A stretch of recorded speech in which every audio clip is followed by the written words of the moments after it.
Good evening, dear ones. Happy autumn equinox, the start of the fall season in the northern hemisphere. And in the southern hemisphere, it is actually the start of spring. So I'm seated in the northern hemisphere at the moment. So we're going to be working with some of the symbols and signs and representations of autumn versus spring. And those of you in the southern hemisphere, the process is still going to be the same as far as our work and practice this evening for purification and cleansing and calling in that which we want not only in our own lives, but that which we wish to see in the world, not only at the moment, but we're going to be working with some future energies as well. So welcome, welcome. I'm glad you all are here, and those that are going to be listening at a later point, welcome. And please know that these are very, very powerful energetics, and they will be embedded in and through this recording in such a way that you will receive the healing no matter at what point in time you listen after the actual live event. So, those of you who are listening in the recording, um, please put this on pause for a moment so that you can gather some of the tools and equipment that we need for the practice later on of purification and transmutation and creation. So those of you who are attending already have your equipment because when you registered, you received your list. So good, good, good. Get that out. And I will kind of just maybe give it a minute for those of you who are here present to be able to accommodate your equipment and your tools. Um, I'm going to go through the list for those that need to gather their items still. We're going to be working with the 4 elements, with the 4 bodies for purification and cleansing of the toxins I mentioned in the latest blog. And again, if you're listening at a later point, that blog will be on the website. And it talked a lot about the current fires that we have going on all around the world. Very, very intense wildfires in California have destroyed a great deal, as they always do. There are fires in the Amazon that have been continuous since April in the Pantanal, which is a very special ecosystem.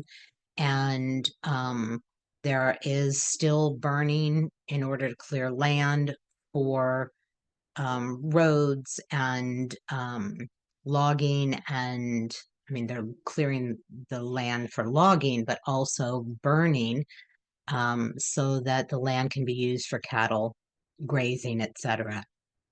There are huge fires. There were huge fires in certain places in Europe. There are still ongoing fires in Africa, in Alaska as well. So please be aware of them. There are several different websites that you can kind of keep up with that. And I invite you to just, knowing about it and just feeling into what you would like the results to be. In other words, whether it's the cessation of whether it's intentional fires or the cessation of the things that cause our climate to be so out of balance that fires are starting because of droughts and such dry conditions all around the world, as well as industries, sparking fires, etc. So just really hold, instead of getting caught up kind of in the suffering and the loss, simply work with any fires that you have within you, which would be anger, would be like holding on to your power instead of allowing it to move and flow. We'll talk a little bit more about those things later. But it is really necessary that we don't turn a blind eye, whether it's the fires, whether it's the flooding, and just hearing it glancingly on the news or seeing a headline. Really, we have a couple different options. We can, as I said, get caught up in it.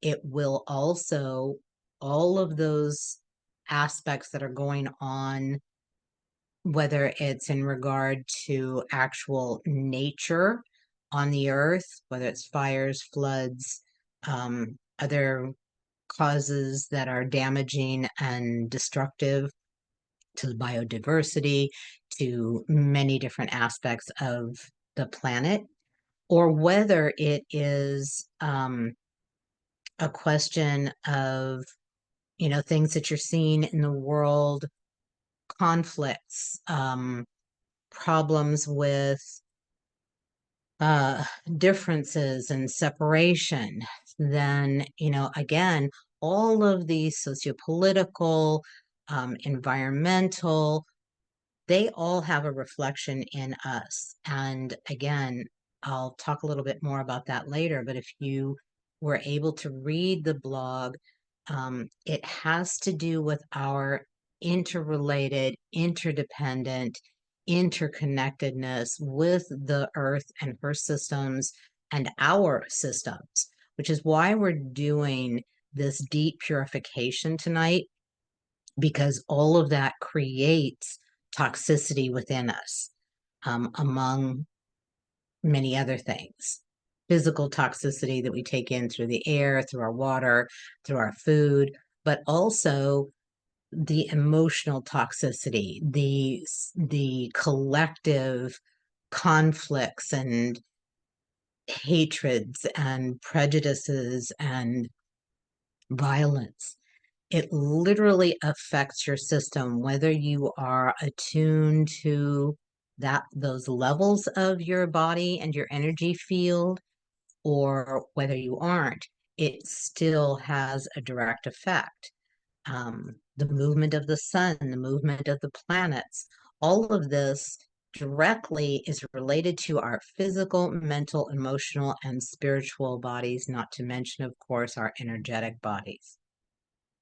So it's really vital that you be aware of what's going on in the world on those different levels, and to see what it's sparking in you, because each of them has a correspondent issue, personal issue within each of us that is being catalyzed with the opportunity to transform and transmute it within us, which therefore will actually transform and transmute it in the outer world, and our world changes. So again, I'm jumping ahead a little bit. So again, those of you who are listening later, please put this on pause now. I said so earlier, but please put it on now. And those of you who do have your items, I'm just gonna maybe let some music play, or put a pretty image up, but just take a few moments and collect yourself. I really invite you, though, especially those that are here, to not actually, calm your system and get rid of all of the discomfort and upsetment that may be going on in your life, but instead to invite it all here. Because as I just mentioned, the conflicts, the disasters, the natural disasters, the interrelated issues between and among different countries, different peoples, different perspectives. All of that is here in the mix, and it's all really, really important, because what you don't know what the blending of one aspect and how it will affect another. It's like, cooking. If you've ever had, for a long time, I was on a great kick to reformulate leftovers. I'm not a big fan of leftovers, especially the next day, the immediate next day. So I was always trying to completely change those leftovers into something else. And in order to do so, it may have entailed taking, the major item and finding what else was in the refrigerator and what else. And I know all of you have done this at one point or another, and this little sauce over here and these spices over here, and just kind of, well, let's see what happens. This feels good. This sounds good. And throwing it all together, and more often than not, coming out with something fabulous, which I did more often than not. And then of course, it was the great challenge to recreate it, because if you didn't have those leftovers, you didn't have those little pieces of things that needed to be used up before they went bad. So that is a great metaphor for the alchemical work that is done through my classes, my workshops, and my individual one-on-one. We are allowing for that which is present on all levels to spark, catalyze, wake up, incite, even aggravate something within, so that it truly can come forward, to be worked with. Actually, I'm going to go on with this thread, and then those that need to gather your items, I'll tell you those in a few minutes before we actually do the practice, because that is a great segue into the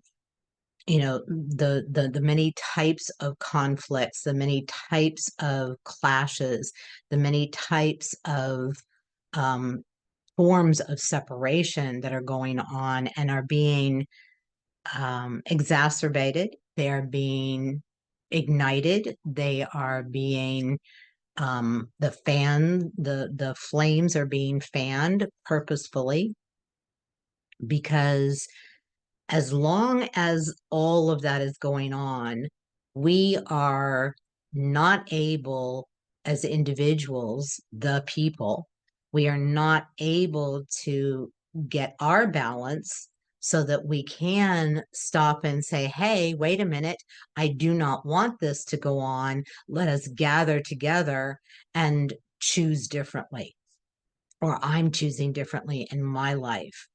And that example, of course, leads to others, because we are at a point in time when it is actually our choice how the world will be. It may seem like it is decided by those in power, by those that hold the financial strength of the world, or those that have control of and ownership of resources.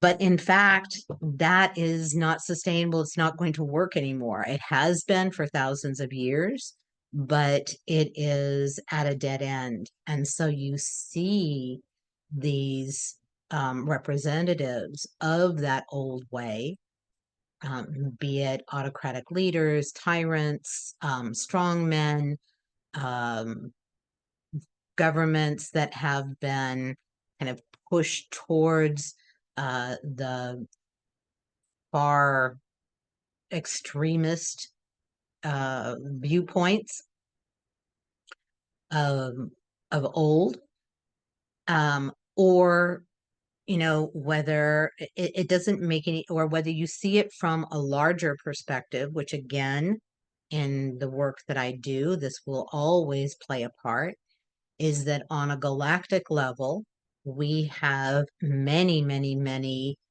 um, beings and uh, call them cultures, planets, galaxies, what have you. I'm sorry, solar systems that actually want to control not only the physical resources of this planet, but more importantly, the human resources. Because each of us have great power and access to other sources of knowledge, abilities, talents, new ways of doing things, or ways of doing things that have not been developed yet on this planet or in this dimension. And so the real battle is for humans. It's to control, to oppress, to dominate. And that's been the history of this planet for tens of thousands of years. It wasn't originally. We'll talk about that another time. But there have always been forces from beyond this planet who have benefited from the level of separation, that have benefited from the oppression and control of land, and therefore control of the people, as well as resources. So there's a great example, by the way, in the movie John Carter. It's based on an old book by the same man who wrote Tarzan, as a matter of fact. His name escapes me. Burroughs, Burroughs. And in that, it's a great movie, by the way. Those of you who worked with me know that I am not only a movie buff, but there are many transmissions and images of other worlds, other existences that come through movies, and we can actually receive those transmissions and or feel those pieces within us. So heads up, within the next couple months, I will be starting a Cine Spiritual, and that would entail meeting on virtually, but having watched the movie and then watching the movie together and teaching you how to shapeshift, literally shapeshift into some of those energetics and those other places, beings, etc. Which again, hopefully you'll learn. There's another course coming up. It's Alchemical Magical Creation, and that's going to run for 4 months, meeting once a month for 2 hours. And then once again, about an hour, 2 weeks later, just for a follow-up.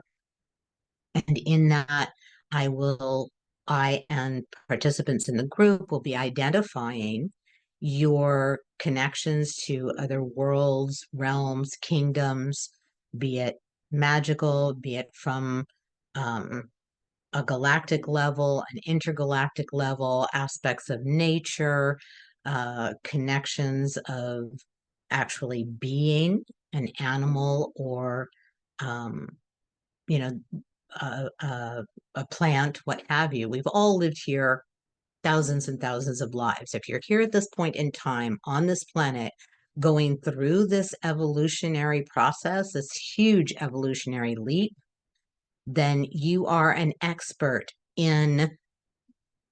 definitely in this galaxy, more than likely on this planet as well. So being an expert, because you've been here many times in many forms, you have accumulated a great deal of knowledge, talents, abilities, gifts, etc. And so I can say that with complete and utter confidence. There are some few beings that are here for the first time that, or very, have been here very few times, but they certainly have their own purpose in doing so. In general, though, I would, more than I would venture to guess, I have seen over and over and over again the many existences of my clients, my students, friends, colleagues, etc. So you are here very, very purposefully. You have vast experience and knowledge, and yet, that is suppressed or closed off or disconnected. And that disconnection from within yourself, whether it's other existences, whether it's aspects of you emotionally, mentally, spiritually, energetically, that separation benefits the old way. It benefits our staying in a confined, restricted, limited form. And yet this evolutionary leap is an opportunity for each and every one of us to open up, access, develop, and utilize those other existences. Many people refer to these as multi-dimensions, but dimensions, and there are 12 of them, are they're certainly not the only other existence. There are dimensions, there are worlds, there are realms, there are kingdoms. And everyone is very unique. Everyone is very specific in their choice to incarnate here, the project that they chose to work on, and the particular existences that you lined up to assist you or to be able to access to accomplish that project. And so in the upcoming course, it's just an introductory course because it's only 4 classes. We are going to be identifying, feeling into, developing, experiencing your other existences. You are. So you'll learn how to actually remember and pull forward some of those existences for use every day, not just in an event where you go off and, oh, that was a great experience, now I'm back to my real life. No, everything that I do, everything that I teach, and those of you who have worked with me before know that it is about applying that for you to be empowered to utilize those abilities, those tools, that knowledge in your own life on an everyday basis. Spirituality is not something to go visit and come back to. It is not something that is just to feel expansive in a short period of time and then come back to your real world, or supposedly. As I've said many, many times for many, many years, being fully human is being fully spiritual. So it is a process of discovering, uncovering, unfolding, revealing, accessing, experiencing, learning how to bring that forward for everyday use to create the life that you wish to have and that you wish for this planet. It's not an empty wish. It is actually activating and utilizing those energetics for recreating this reality. So, in other words, the conflicts that we see out in the world, which, by the way, there are more conflicts going on in the world than at any point in time since World War II. There's more countries fighting between and amongst themselves or outside of their own country than at any point in time in the last, what is that, 70 years, 80 years, 45, 80 years. And that's upsetting, of course, but it reflects the conflicts within. So as we transform those conflicts, we have access to more parts of ourselves, more of us, both humanly and beyond. And that automatically ceases because there isn't the patterning and energy to keep it going, number one. Number two, when we go in and do these transmutation pieces, they are aspects of human nature. The deeper we go in, and when I work with people one-on-one, we are working with the roots of those patterns and the roots of the roots of those patterns. And when we're working that deeply, it literally is epigenesis, which means that, or epigenetics, we are actually changing human nature right down to the DNA. So you are that. You are here for that. You have the opportunity to do so. Please be aware of how magnificent, amazing, and what a large soul you actually are. So when we work, we put everything in the pot. And today there are those conflicts that are going on around the world, the fires that are going on, which symbolize that, yes, fires of transformation, but also the friction that occurs between two parties or between and among parts of oneself. And from a Jungian perspective, that friction creates something new, which of course is transmutation from something with energy, with fire, with some source of energy. It is transmuted or it becomes something else entirely. So although it is horrific and there is massive suffering, these conflicts have the opportunity to create something new. As with those conflicts within, one part of you with another, one aspect of you with another. And many say that it's at this point in time that all of the dark is being revealed, all of the shadow is being revealed. And yes, although that is true, it isn't enough at this point in time to adjust it or to control it.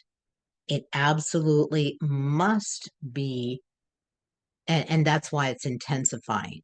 It's intensifying in order to create enough pain and suffering and sorrow and anger and fear to actually necessitate or cause people to radically change individually and societally, culturally, and then, of course, globally.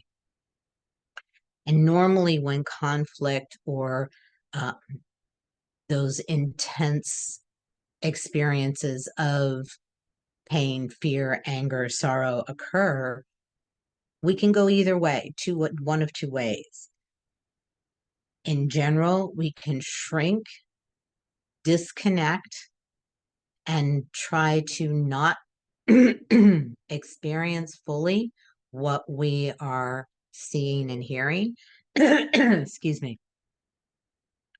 Or in that process of an emotion or an experience coming forward, to truly feel it and to get as deep as possible individually. This is why I do what I do with clients one-on-one. We go in very deeply to those places that can be very, very challenging on your own, and we transmute them.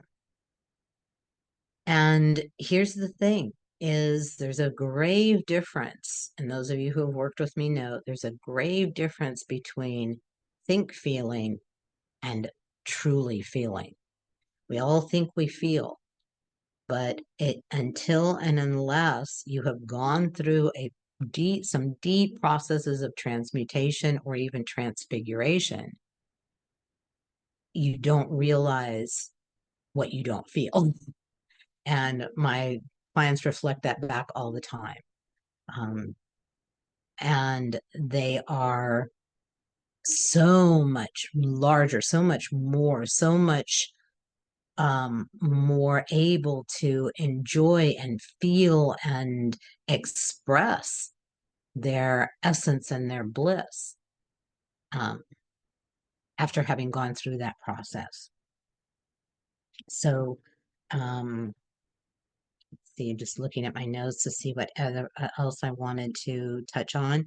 Just the fact that this is the equinox occurring, although we are in eclipse season, we just had an eclipse a few days ago. Partial lunar eclipse, though it may have been, it still is. And there still are alignments between the sun, moon, and earth. And as well, of course, those of you who study astrology are familiar with, there are many other planets with their own influences affecting us and helping us, as a matter of fact, in this evolutionary process. So it's a very exciting time. And with this eclipse season, we have, and it's always been that way with equinoxes, is that it's similar to sunrise and sunset, where the veil becomes thin and we are able to access those other worlds. We are able to sense them. We are able to communicate with them. We are able to receive and give from and to them.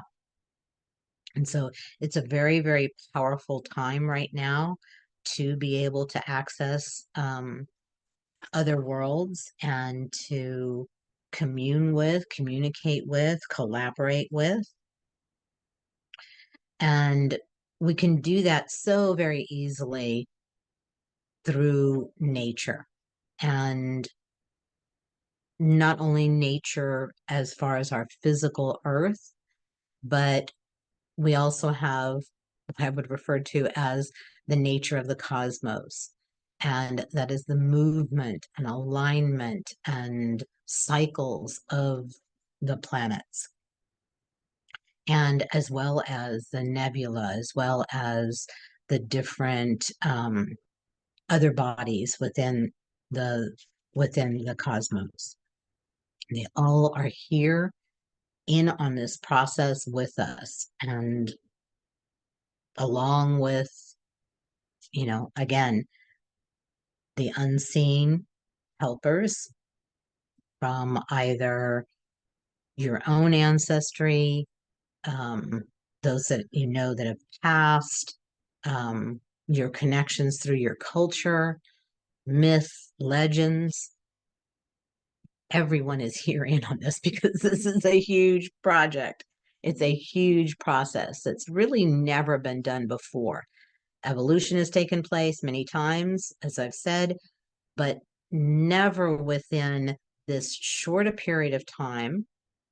We're doing this in about 2 generations, and never in such physicality from such a low vibrational dimension to, or within a low vibrational dimension, which ours is 3rd dimension, to evolve a species that is also evolving through other worlds and realms and kingdoms. So it is a huge project. And again, please, please, please honor yourself, honor those around you, honor those that appeared to be the destructors, because they're all part of it, and purposefully so.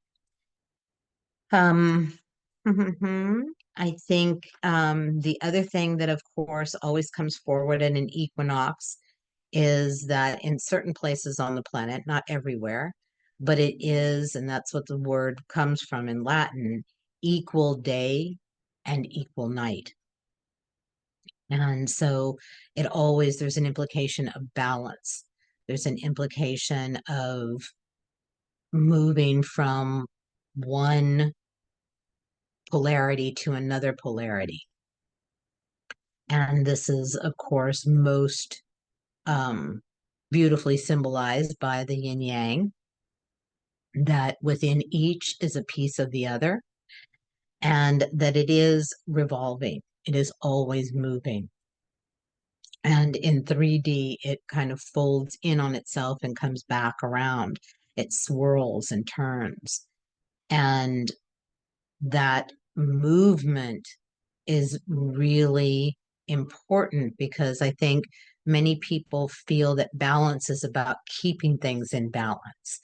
And it's truly about moving through one polarity to another, back to the other polarity, or the other end of the polarity.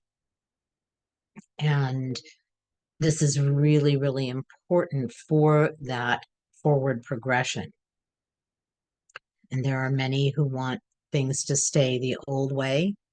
And that's why you're so importantly here to choose, if you so choose, to move things forward. The equinox was also traditionally about the harvest. Most of the countries in Europe at this point in time, for climate change, things were getting cooler. The last of the harvests would have been done. There's a couple different stages with that. And people were assessing what would last through the winter. They were seeing how they needed to plan for the colder weather, of course, and also giving great gratitude for the harvest, the foods and items that were grown, gratitude that their animals were well fed and were ideally healthy. And so all over the world, the equinox and, of course, the solstices were important points, not only within the year, but within the cultures, within the interrelatedness with the earth and the seasons and cycles. And we can see that throughout so many different sacred sites on the planet that recognize these seasons and cycles and these important points within the year, marking a point in time and a change within one's lifestyle. And it also marked time in a different way than we do now. For the most part, we mark time with hours and the 8-hour day, the work week, the school year, rather than how time was experienced and related to prior, where time and seasons and cycles had a much grander, much vaster expanse, and people's relationship with that, with that largeness, with that timing of the entire cosmos. Because, of course, from ancient times, not just the learned men, but men on a daily basis, women as well, and I say men, I mean mankind, looked to the the cycles, the rhythms, the day-to-day weather changes, the land changes, the animal changes. We were governed by different rhythm and different pace. And what we're experiencing right now as rhythm and pace is very unnatural to us. And you see a lot of people protesting that, rejecting that, especially certain age groups that are not, that are refusing to go along with the artificial or don't want to say forced, but outer dictated timing and ways of work and life. So be very aware of that. We're also coming into the daylight savings time change, and many states in the United States are not actually choosing to do the changing anymore. Different countries are also considering it, but the benefit of staying at standard time is that there is more nighttime in relation to daytime.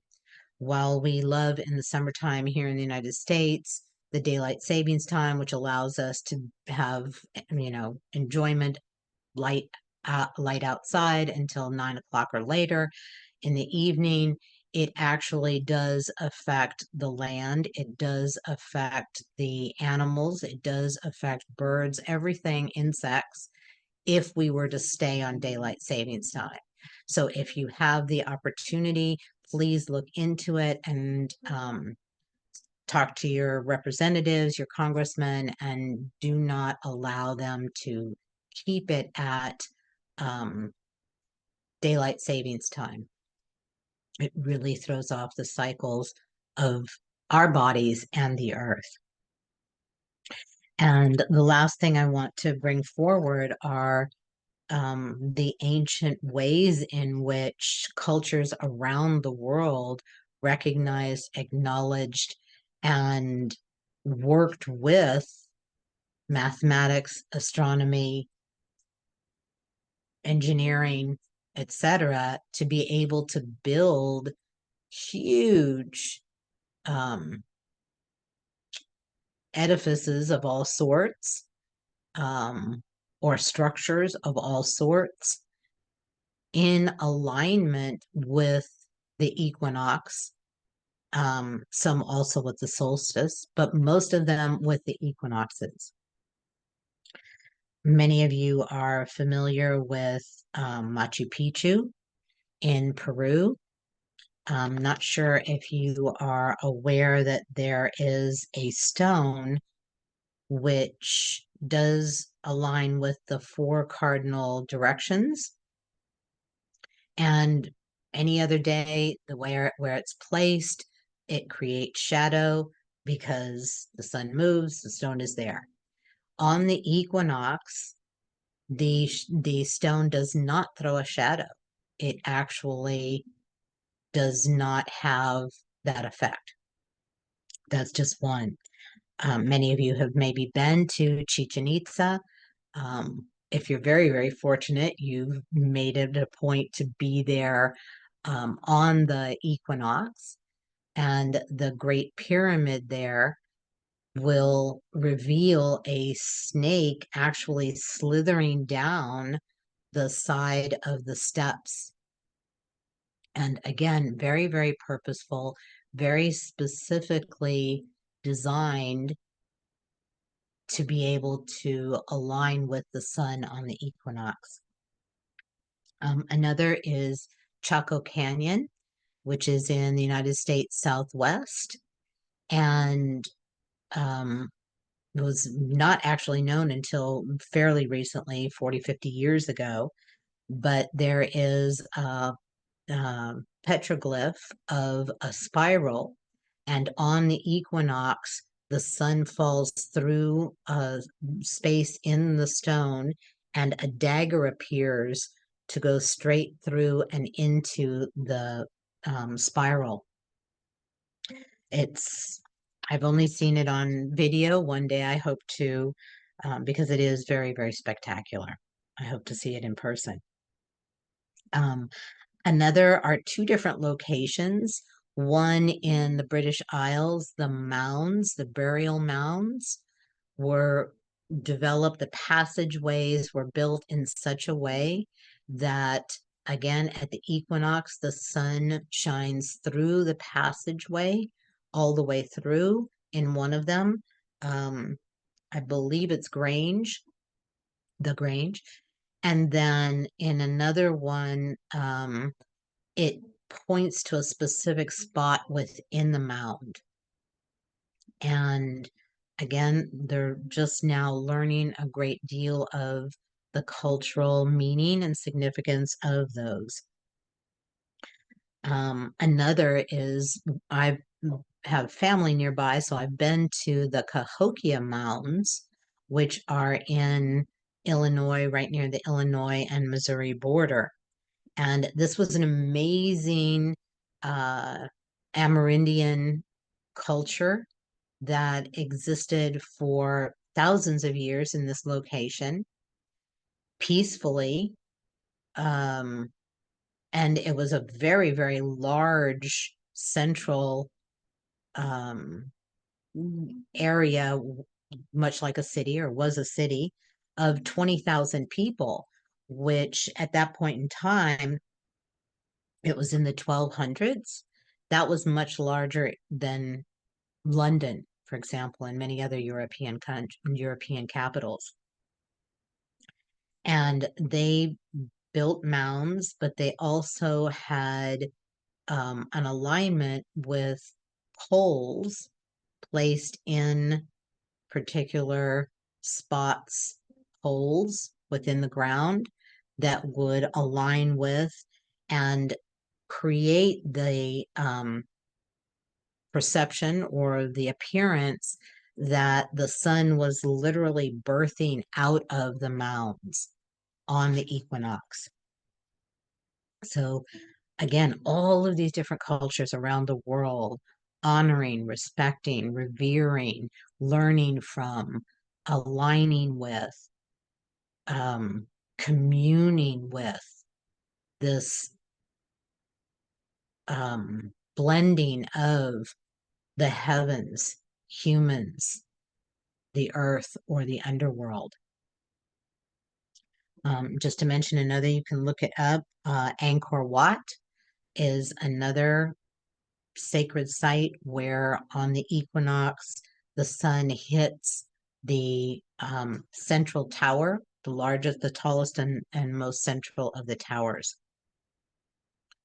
There's beautiful photography of all of these different sites. So do some research and find somewhere where you can see the experience, because it's still, after thousands of years, very effective.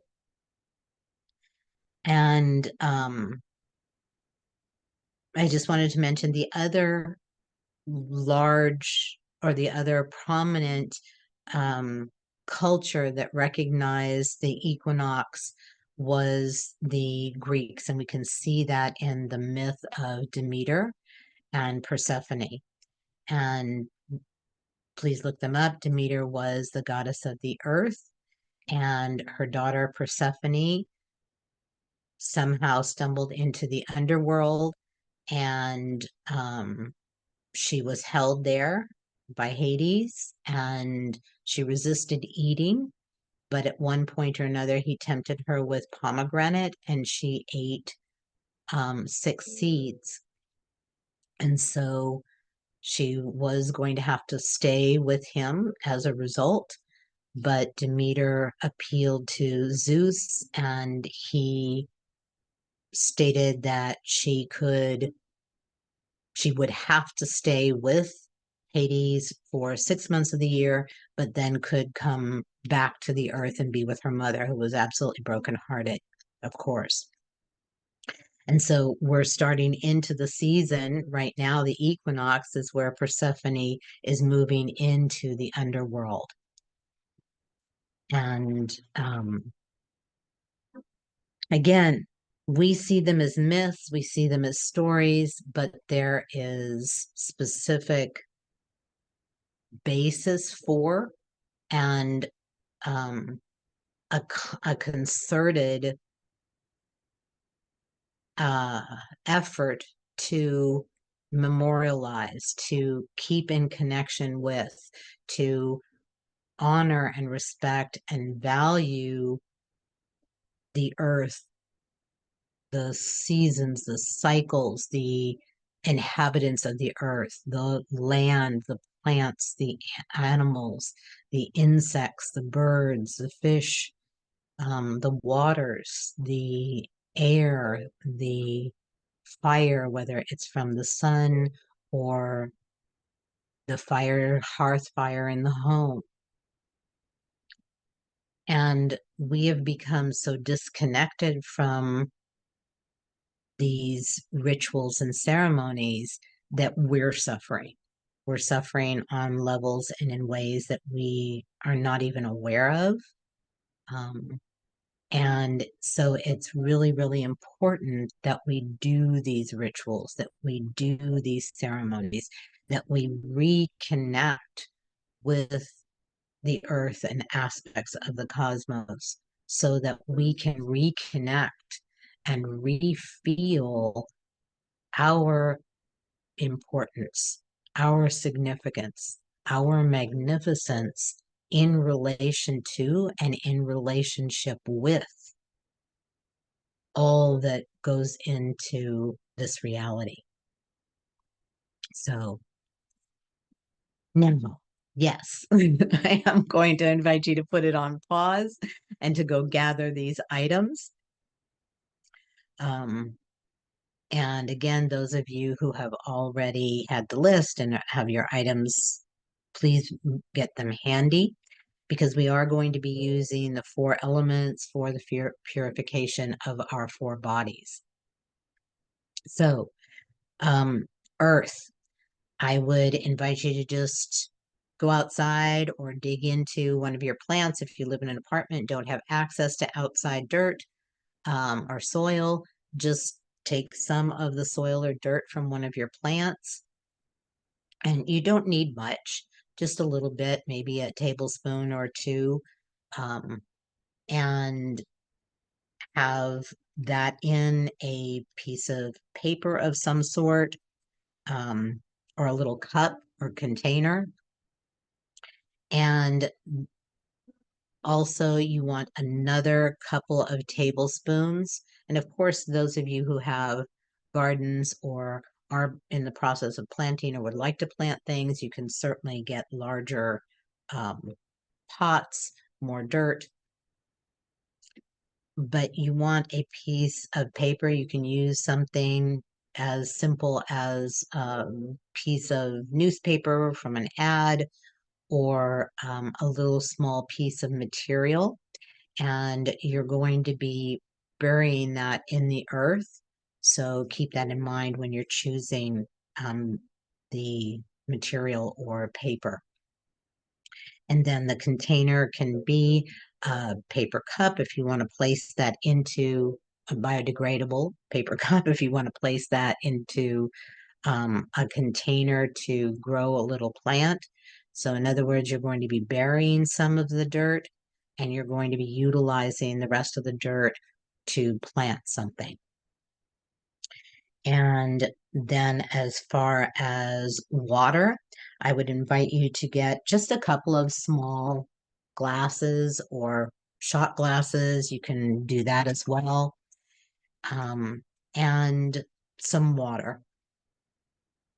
And you're going to be putting them in each of those containers. You're going to be putting the water in each of those containers for 2 separate purposes. So enough water to be in the containers. And then representing the fire, I would invite you to get an ashtray or some sort of container in which you can burn something. It can even be a wrought iron pan.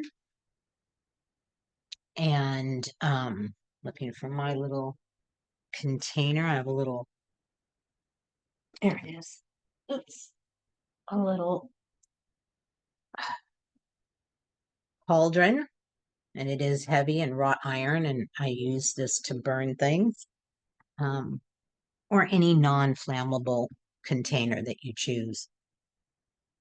And you'll also need tissue paper, and something to write on the tissue, something to write with on the tissue paper. And then for the air, you simply need your body and your lungs. So those of you who would like to just put this on pause and go gather those items, you need tissue paper, an ashtray or something to burn it in, and more tissue paper to write the second part of that. You'll need earth, a couple tablespoons in either paper or some sort of thin material, as well as a little container. I have a very tiny little potter so that I can plant in. And for the water, you'll need 2 small glasses or shot glasses, little containers, and enough water for those containers. Good. So, those of you who already have your items prepared, we're going to go ahead and start. And those of you who put your video on pause and are back with all of your items, we're ready to go. So, oh, and of course, matches. I'm sorry, matches and or a lighter. Did forget that part. So,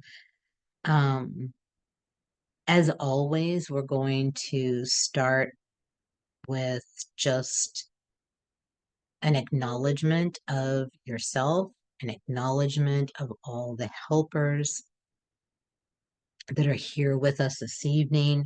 Excuse me.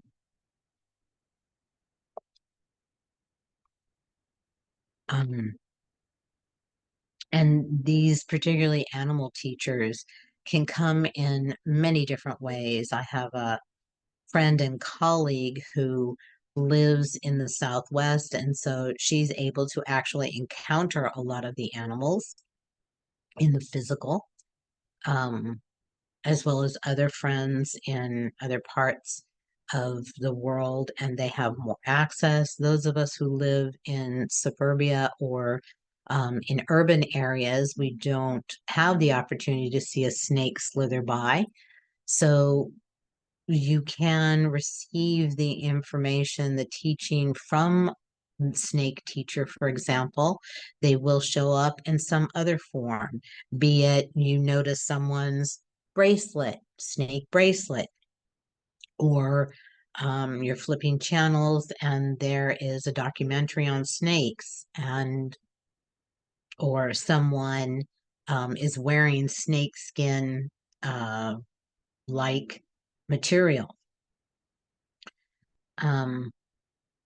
All of these, and generally those, I mentioned 3 because they do generally come in 3s within a short period of time.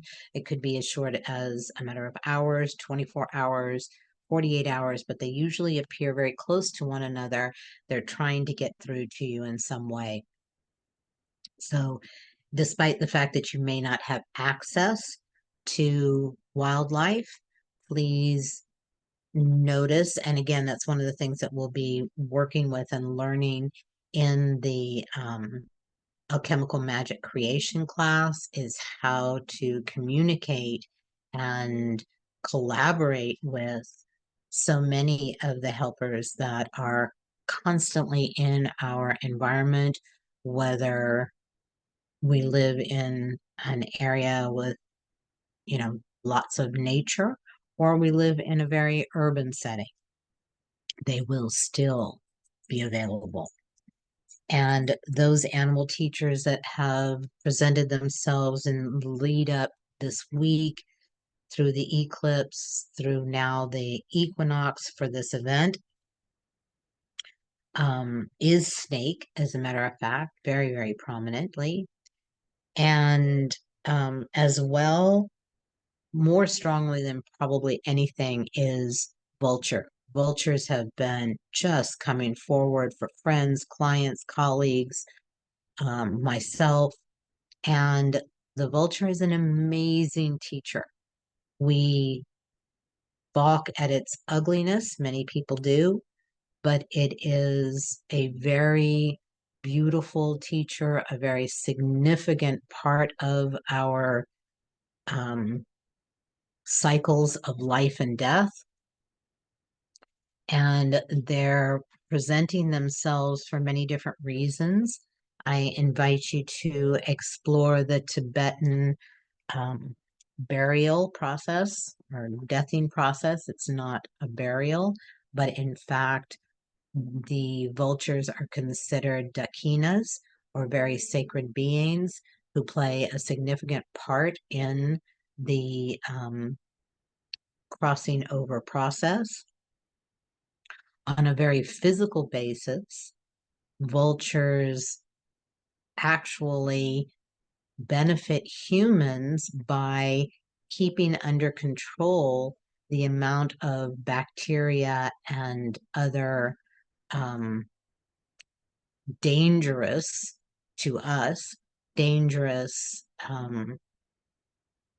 processes of decomposition. So they're very, very beautiful. There's a magnificent Native American story or legend of how the vulture actually moved the sun away from the earth because it was too close and it was burning the earth. And it is said that he was, and many other animals had tried prior to that, but the vulture at that time was the most magnificent bird with beautiful feathers and a lovely face and beak, and that he saw the dangers of the sun being too close to the earth and pulled it away. And in the process, it burned off all of his beautiful facial features, his beak features, and his magnificent feathers. So we all need to be very grateful to and for vultures. And certainly in this purification process, they are very, very, we're very appreciative for their presence, for their teaching, for their symbology, for their representation, and for their energy. It isn't just a great idea. When they are presenting themselves as they have been and as they are this evening, they are offering their healing abilities. They are offering their way of purification. They are offering and very, very present, and I will be channeling them for the purification of the toxins that we're going to be working with. Another prominent, excuse me, another prominent animal teacher is the bat, which signifies birth, rebirth. And, you know, we think of bats and we acknowledge that they live in the darkness. And it is through that darkness or through the shadow that we must purify. And so they're going to be assisting us with that, the different aspects of purification. I'm not sure yet because I haven't heard if there's any one animal that's going to be focusing more on whether it's physical or emotional or mental or spiritual aspects of purification, but they will show up and I will call them out should that be clarified. Another helper that we have this evening are flies. And certainly they can be very, very annoying, but they also, among other insects, are very purposeful in their decomposition and breaking down processes. So they're going to be helping us this evening. And we are actually going to tap into and put in the cauldron, into the container, the fires that are occurring around the world. Whether they are natural fires, as in the wildfires, whether it's the fire from weapons, all of that fire is going into this crucible because everything is needed for an alchemical process to occur, as well as the toxins from your system. They're going into the container. You're going to be um, uh, getting rid of them in other ways, but the energy of them is in the container to create enough diversity and combination of energetics to allow for something new within your life and within our world to come forward. We're also going, which I didn't mention much, but we're also going to include the extreme water forces that have been presenting themselves in storms. There's been typhoons this past few weeks, several places around the world. There is flooding in Europe. You may have heard or seen that, as well as flooding in different places on other continents. So all of that is going in the mix because we're representing the 4 different aspects of us and the 4 elements that are assisting us. So I think that gives a good overview. You know where we're heading and what we're doing. And just keep your items handy as we go through the practice right now, and know that the energetics are here.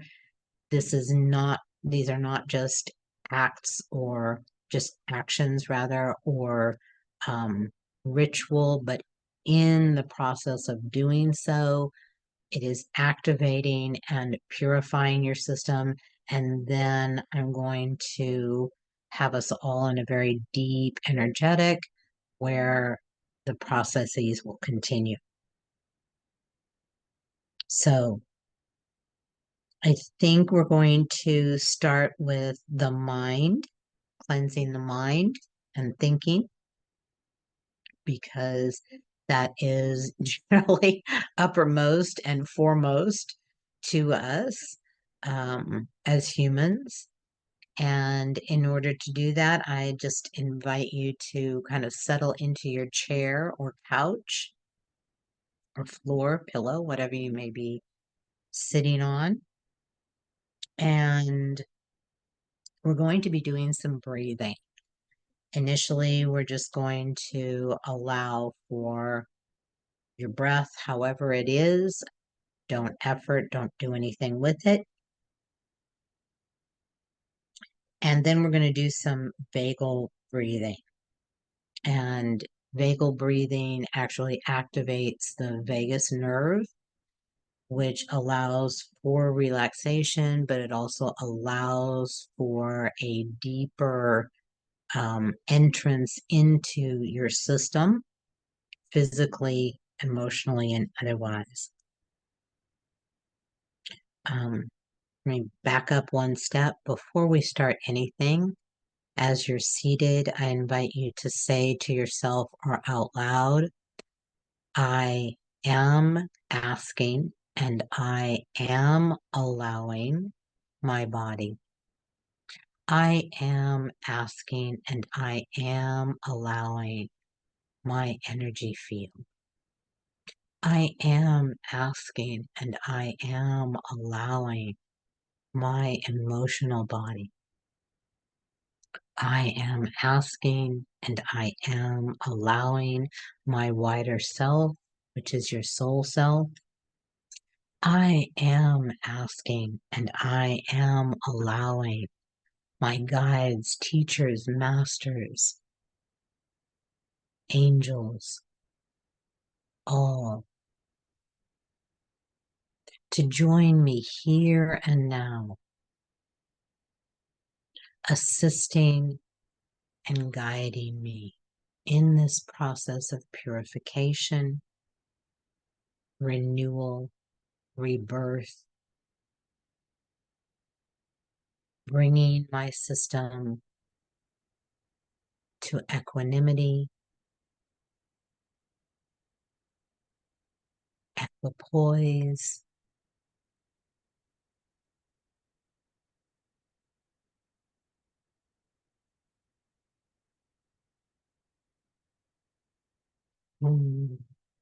balance within me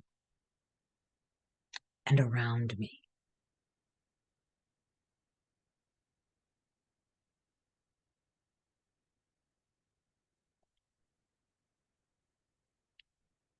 Again, just allowing your breath to move in whatever way is natural at this moment in time. It may be just short, shallow breaths. That's fine. However it is right now, simply allow it to happen and just feel and follow that breath. Not with any intention, but simply noticing and feeling that breath.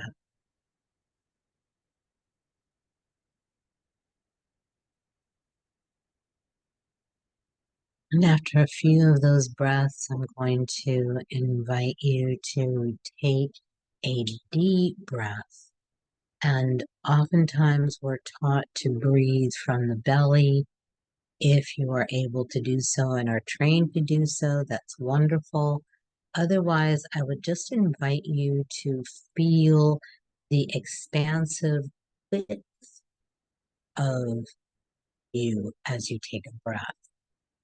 It's oftentimes easier to just allow some opening and expansion of the ribs and widening the lungs as we breathe deeply or widely. It's often easier to bring more air in. And when you bring that air in to where it has a natural stop, I invite you to take just another sip, another intake of breath. And what that does is it opens the alveoli deeper and deeper within the lungs. So again, breathing in, widening, expanding your intake of breath, and then just a little bit more, and allow it to come out. And after you've done a couple of those breaths, I invite you to breathe in again, deeply, widening, expanding, another little intake of breath. And now I invite you to expel it. And when you think you've gotten most of it out, I want you to expel it even more, even if that means bending over, pushing on your belly or on your physical body to expel even more air. So again, taking in deeply, widely, exhaling and expelling or pushing all of that stagnant, dead, less than oxygen-filled air out of you. I invite you to do that about 5 or 6 times, taking your time with the inhale and allowing yourself to exhale fully, and then even more, pushing that old air out. Do that about 5 or 6 times. And as you do so, I invite you to expel the forms of thinking, the way of thinking, the thoughts that you want to get rid of. Oftentimes, it is not specific thoughts. Maybe it is a kind of ruminating. Maybe it is detrimental thoughts about yourself. Maybe it is recriminating or negative, hurtful thoughts about another or a group of people. So as you're exhaling and pushing that dead, stagnant air out of your physical body, so too are we expelling those thoughts, those thought processes, those ways of thinking.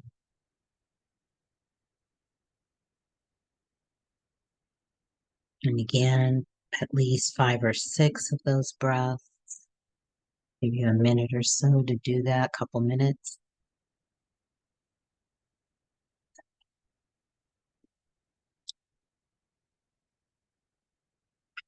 At the same time,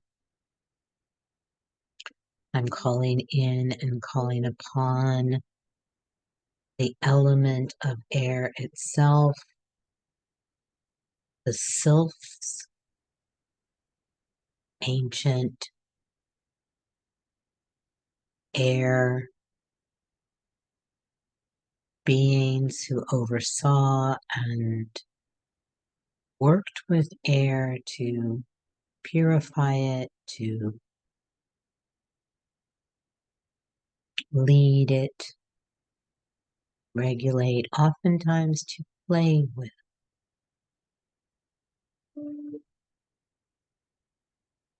But today we are asking the element of air and the sylphs themselves to assist in this purification of the stagnant, dead,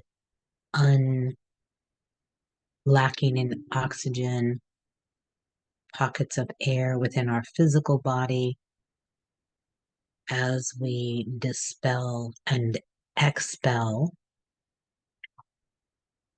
thoughts, thought forms, ways of thinking.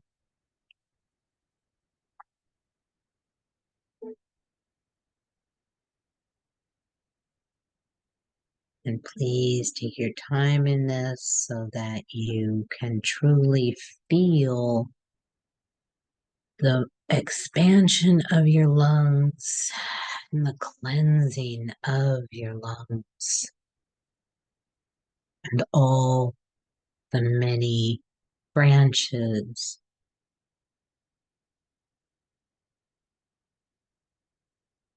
and the physical structure of the lungs.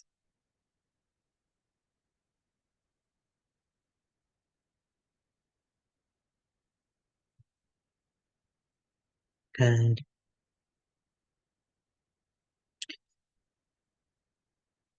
And just take a minute. Please have some water.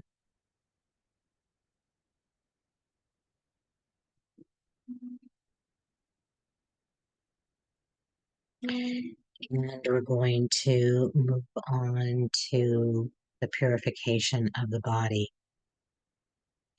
And I invite you to name, call forth, bring to mind an aspect of your physical body or that you'd like to see differently, that you'd like to be different. Whether it's a particular system in your body, whether it's an organ, whether it's the way you hold or move your body, something regarding your health. Perhaps it's a way of eating or what certain foods do in your body that make it uncomfortable.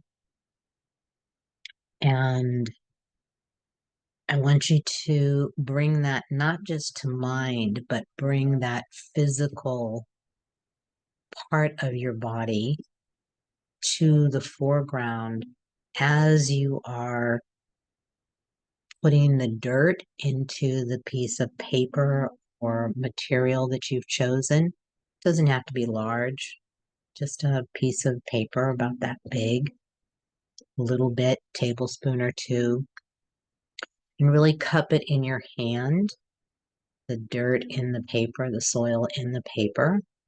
And again, really detailing the aspect of your body, your health that you want to purify, that you want to change. And infuse that soil with that discomfort or pain or just sense of being out of balance in that physical way. And, you can touch the dirt if you want, do whatever you feel needed. Maybe you can clutch it in the paper within your hands and truly, truly imbuing that soil with the physical aspect that you want changed, that you want gone. And give you a couple minutes to do that.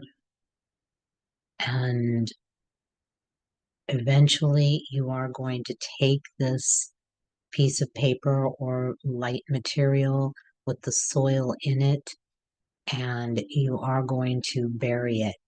So you can fold it in, you can twist it if it's a piece of paper, fold over the edges, something to contain it.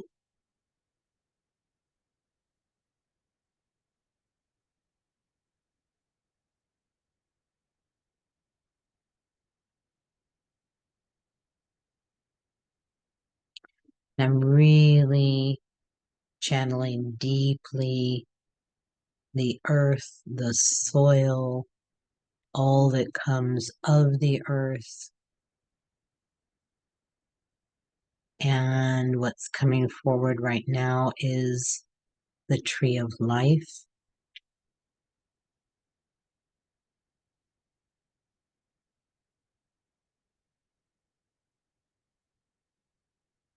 As well as those amazing animal helpers of all of the different insects that break down the physical,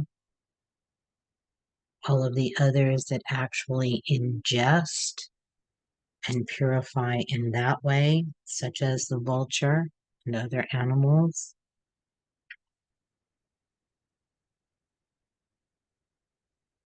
As well as the microbes and different micronutrients within the soil that break things down into usable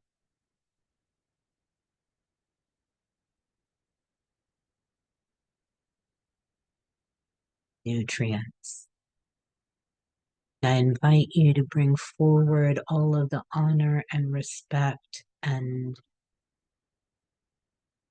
gratitude for the element of earth and all that can be and is being purified through that element. And as well, that of the air that we just benefited from, the element of air. And when you feel as if you have truly imbued that bit of soil with all the different aspects, discomforts, factors of that health issue, I invite you to wrap it up, twist the top of it however you can to close it, and either set it aside, or if you have a door nearby that you can set it outside the door, that's fine too.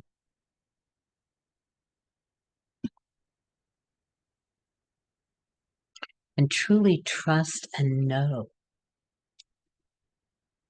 that it is very real. Ancient civilizations knew this. Mankind on a daily basis, seasonal basis, recognized, was very aware of, and felt the influence and the direct effects of calling in and calling upon the elements or different aspects of our earth and our cosmos.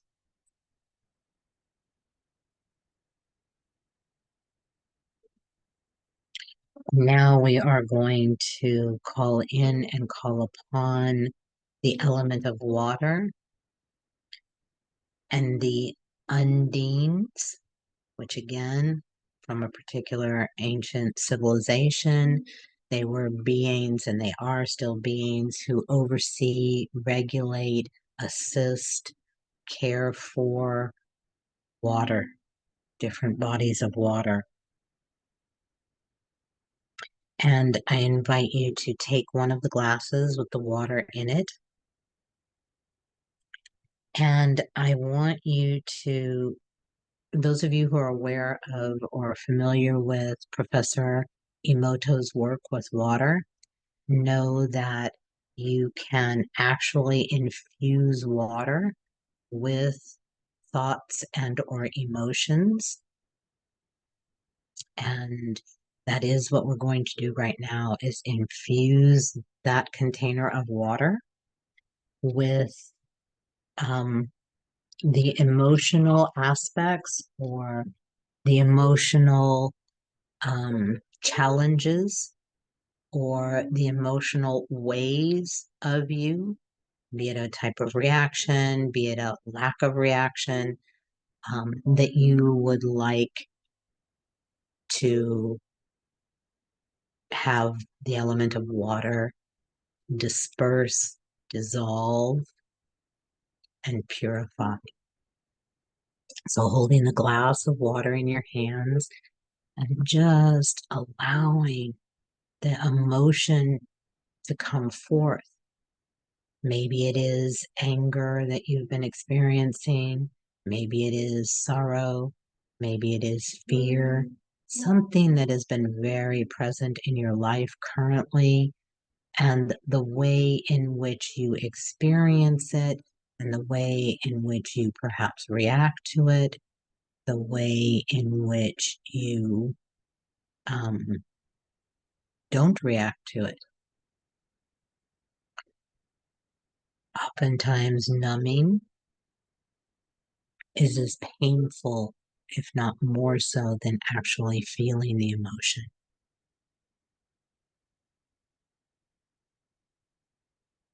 And if you put emotion into this, it can happen in an instance. It is converted, it is infused into the water.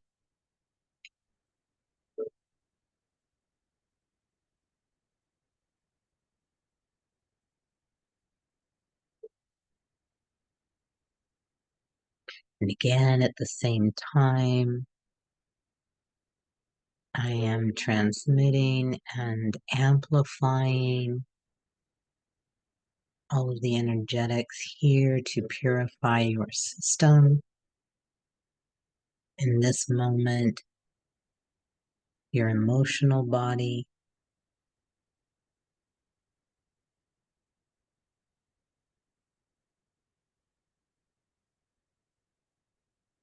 put it all in there. It doesn't have to be a lot of water, but it does need to be truly, deeply imbued in this water.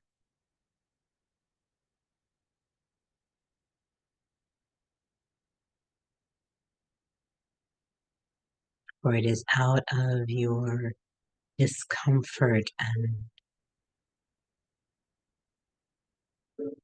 imbalance that the energy to purify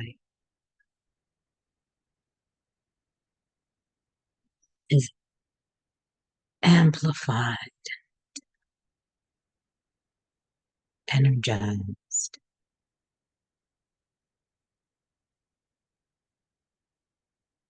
And when you feel you have imbued the water in that glass with the emotional aspect or situation, I invite you to take it to the bathroom and flush it down the toilet with all of the respect and honor and appreciation and valuing of the element of water and its power to purify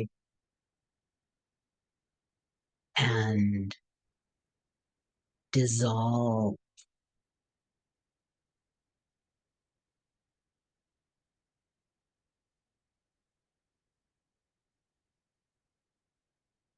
as it does so in the many different bodies of water around our planet.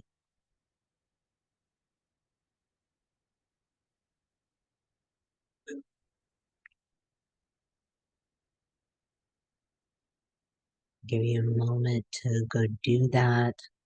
Come on back.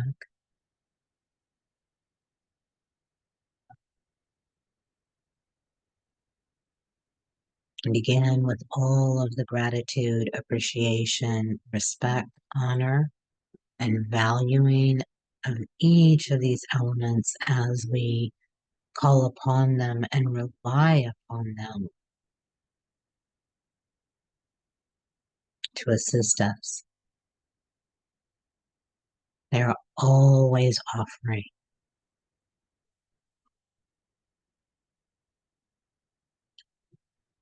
And so now we're going to move on to your spiritual body. And this is where your tissue paper can come in, as well as if you used it for the earth cleansing. And you just need to take a small piece, doesn't have to be large, but enough for you to just tear it off, enough for you to write on, and write down the aspect of your spiritual life that you would like to have transmuted. In other words, perhaps it's still age old family or tribal beliefs that are embedded in your system and affecting your ability to connect deeply. Perhaps it is an aspect of some aspect of unfulfillment of your relationship with the divine in some way. What is it that you would like to transform, to be different in your spiritual life or in your relationship with the divine?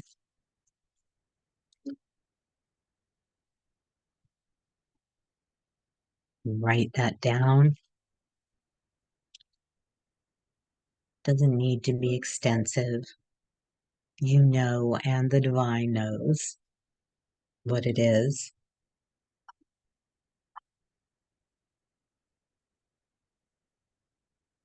And I now invite you to take your container, be it a little pot, the ashtray, or In this case, as I said, I have my cauldron here. And with, again, the deepest of gratitude, respect, honoring, and appreciation for the element of water, really allowing for you to know that in the process of burning this with your matches or your um, the element of fire, the sun itself that is so prominent right now at this point in time, the equinox, which has been expelling a great number of flares and coronal mass ejections that have been part of this process before the eclipse, through the eclipse. A lot of this has been going on. You may have even experienced the disruption to your system, your energy field. And know that as you burn this, that energy of the wildfires, the conflicts, the weapons that are being used, all of that energy is being accessed to burn away that which is impeding you in any way from your own divinity and from the divine in all its forms.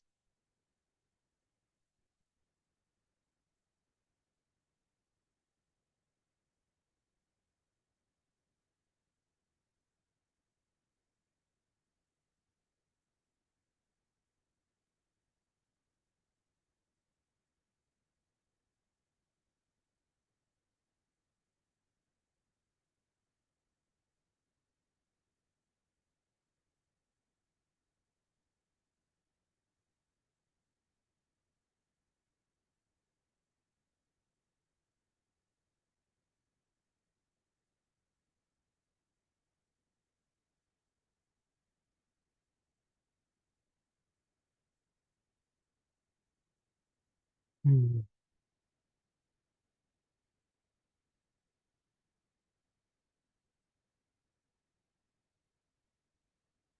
And so now I invite you to just, when you're finished, get up, stretch a little bit, move around, have some water. And I will remind you that you need to drink megatons of water after this process, after this practice, and for the next 24 to 48 hours afterwards. Do not underestimate what has occurred and the need to flush these toxins out of your physical body. And in doing so, you're also flushing them out energetically through your emotional body and your spiritual body without having to do anything but do drink tons of water. Ideally, it is said we should be drinking half our body weight in ounces per day. If you align with that, then I invite you to increase it double that, at least.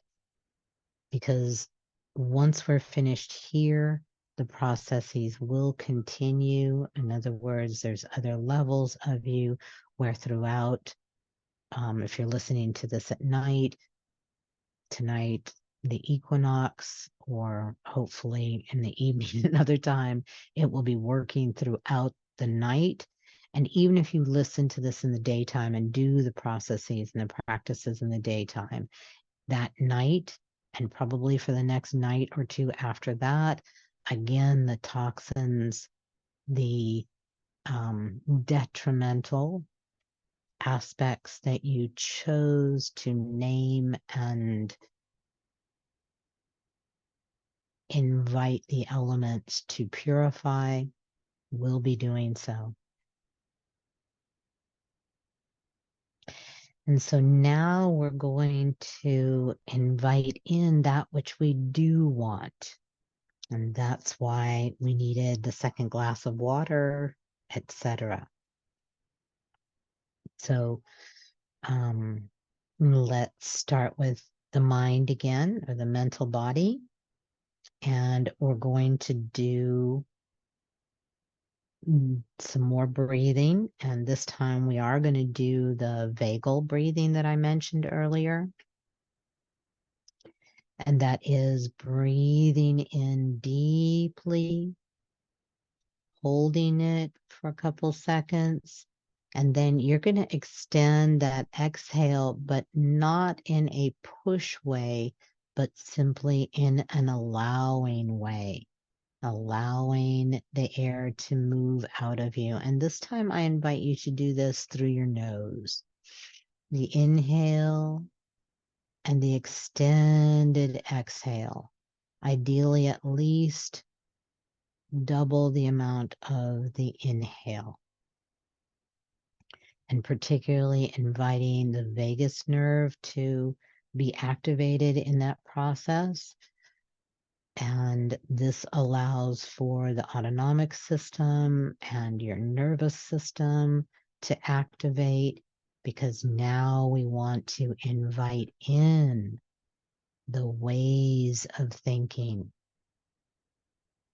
the thoughts that you wish to fill your mind.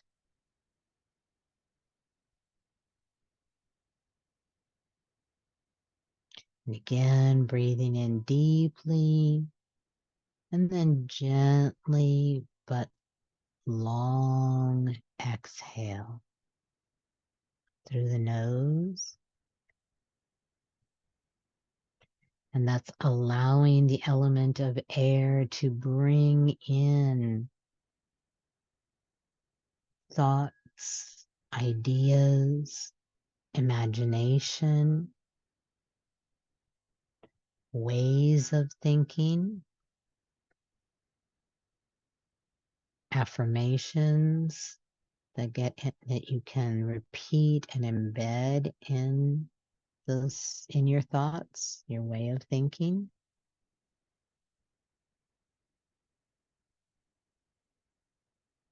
The element of air is assisting you also in quickly switching from one thought or way of thinking to another.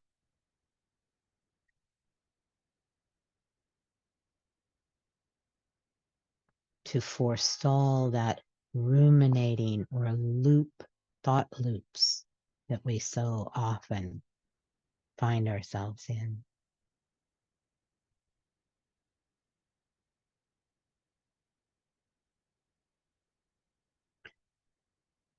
The air element is also offering its lightness and playfulness to us right now.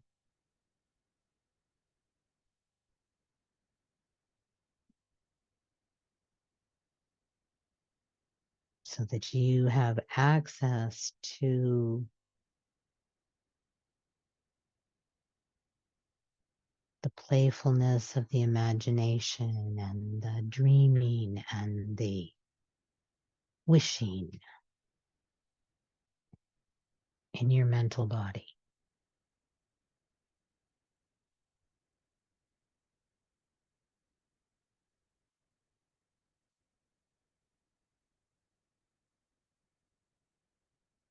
And you can do this at any time throughout the day. Things get hectic, you're feeling out of sorts and off balance, off kilter. Just sit and do some vagal breathing. Oftentimes it only takes about 3 breaths to bring in the calm and the soothing, allowing you to get back in a state of mind that will allow you to continue your day with more ease.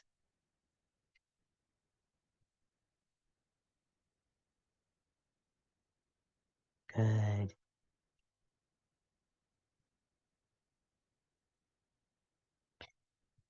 And we're going to move on to the emotional body.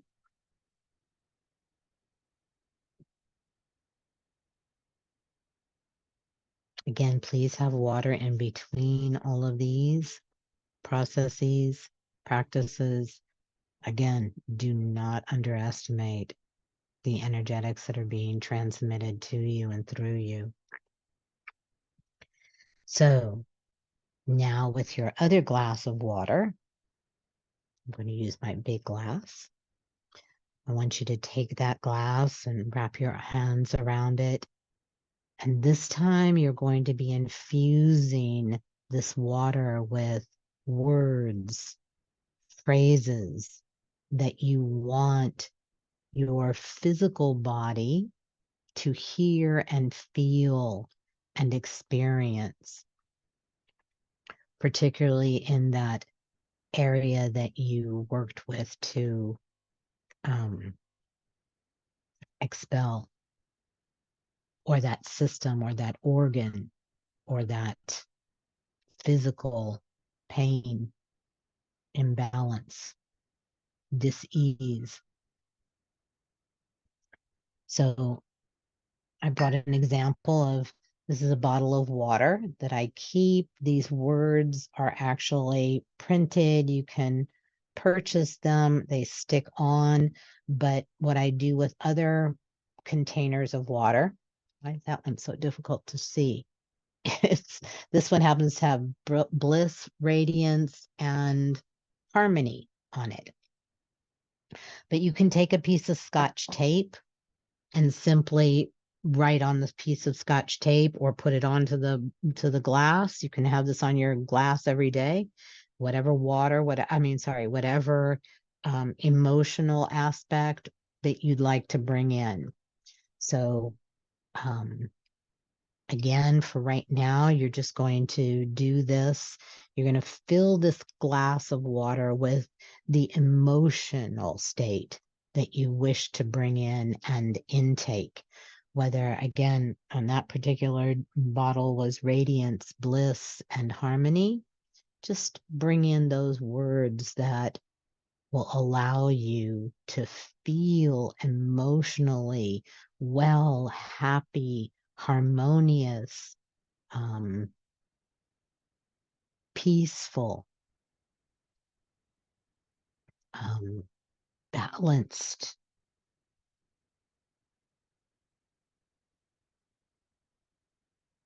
Whatever it is that you'd like to bring in, remember the power of speaking these words into water.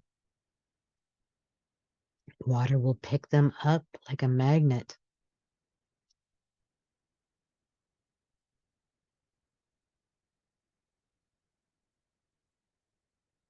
And again, you don't have to come up with many, just maybe 3 or 4, and just repeat them a few times, knowing that the water, you can even do so into the glass if that feels better for you or to you. And we are imbuing into this precious element of water that which we want to experience and feel in our emotional body.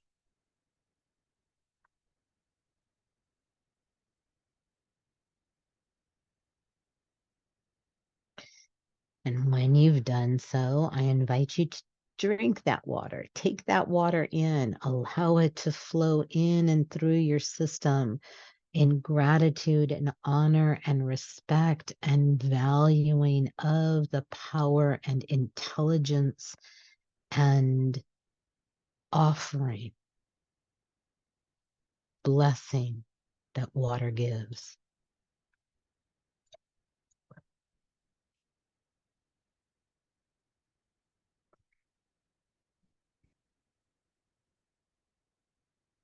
Mhm. And now we're going to move on to the physical body. and that which you would like to invite in. And for this, just take your little container, and you'll have to do this at another time because I failed to give you enough space or time to get a hold of a seed. But just for the moment being, hold your container of soil, and also you're welcome to put the soil into your hand in another piece of paper or piece of material,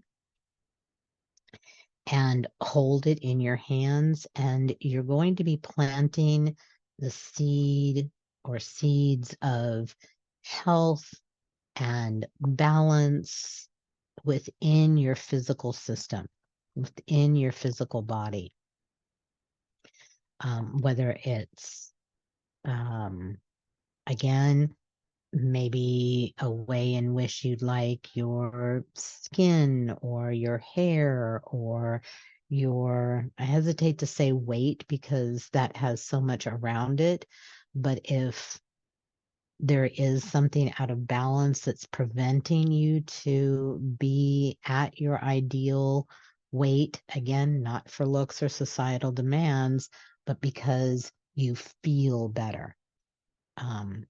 Moving around in your day or being in your clothing or what have you. So those are the seeds that you want and that you are planting and that we are inviting and giving deep gratitude, deep honor, respect to the element of earth,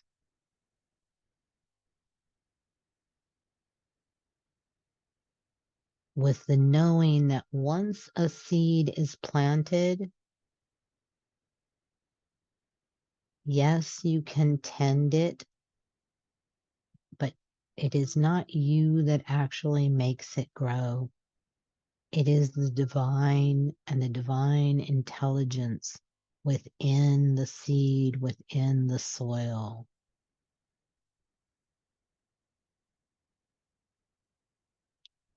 which, as we have been doing all evening, handing off the work, the effort to these amazing beings, the elements, through which we are detoxifying and now calling in, planting, ingesting, taking in through the air that which we do wish, desire, design for ourselves.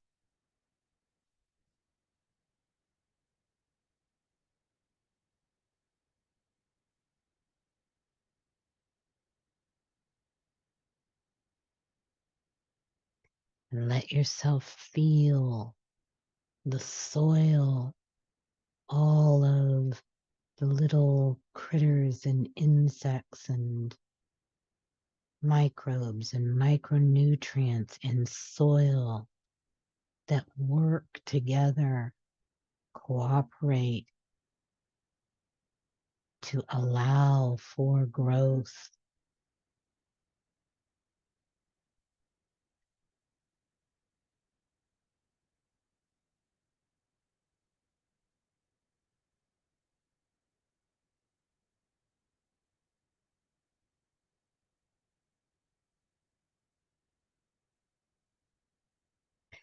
And the tending to of your body, eating right, drinking lots of water, movement, etc., is the tending to, but really hand off to the element of the earth, the actual doing and growth of this aspect of your physical body, your physicality. And so, again, have some water as we move on to the last process of the evening, the last practice. And for this, you're going to take a decent amount of tissue paper.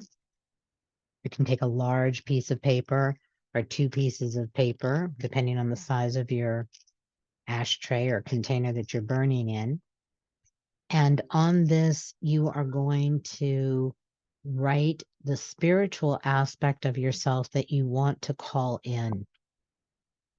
Maybe that's a deeper felt sense of the divine. Maybe it is the ability to connect and see the divine in others. Maybe it is the ability to channel. Maybe it is the spiritual or the connection to your spiritual expression of yourself, be it through some art or writing or gardening, whatever it may be. But it is a spiritual aspect of self that you are wanting to emphasize and grow and expand. And once you've written that out, again, it doesn't have to be at great length. It can be a couple of key words or phrases, because you know, and the divine knows very, very well what it is that you desire. And once you've done so, just crumble it up and place it in your container, ashtray, whatever it may be. And I invite you to light it.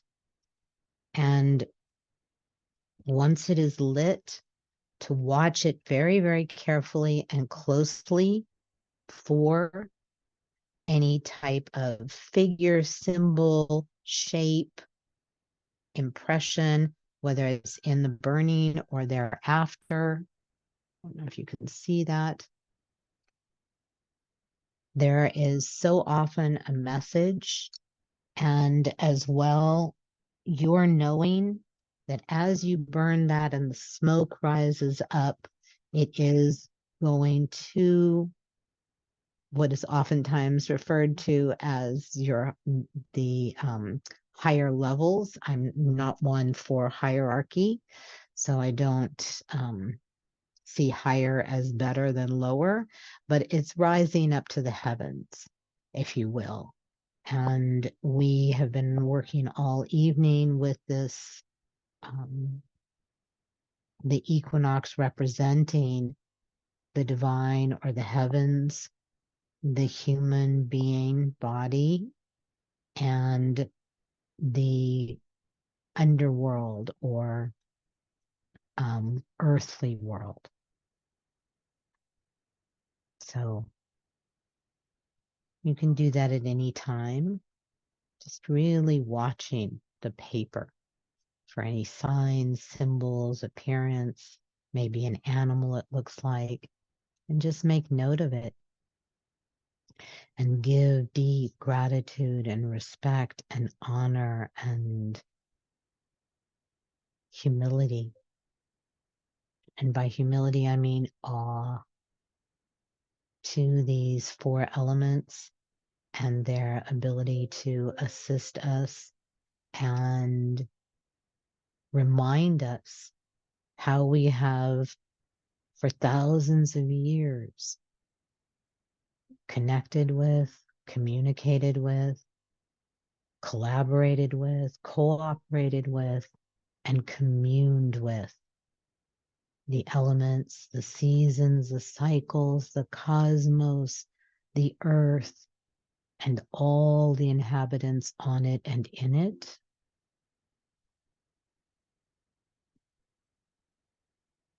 For mutual benefit. For it is in that respect and honor and gratitude and appreciation and recognition and awe that those elements and those aspects of nature and our cosmos continue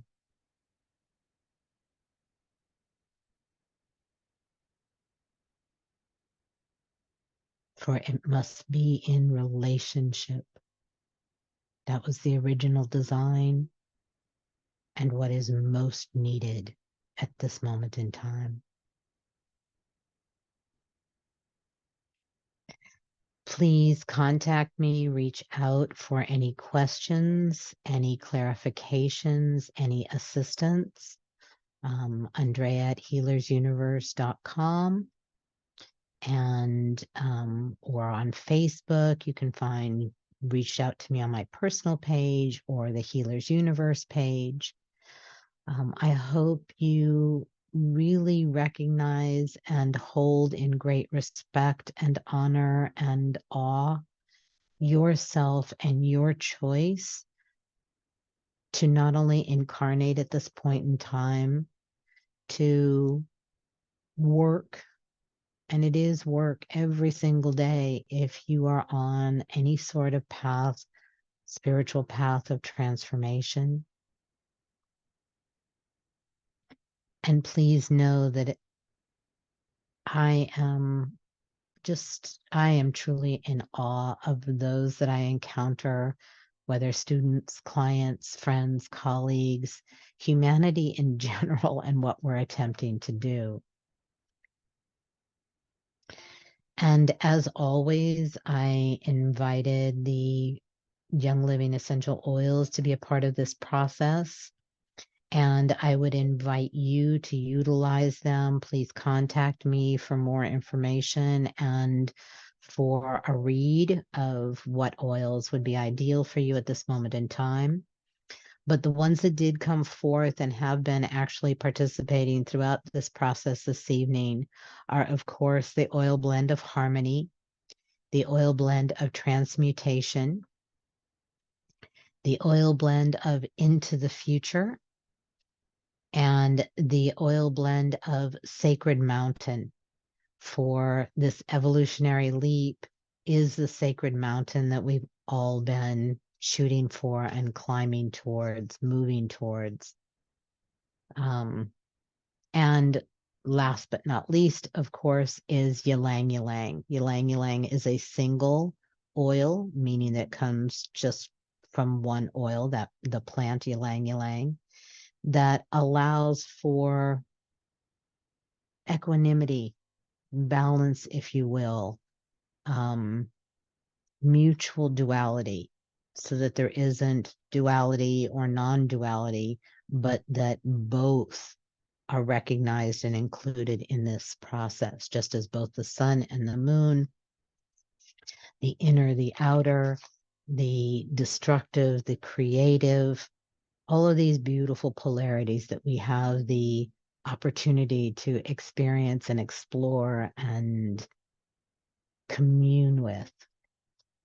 So, as always, I want you to know that it is with the deepest of honor and love and gratitude for you, for your presence on this planet, and all that you are. Until next time, be well. Good night, or goodbye, or good day.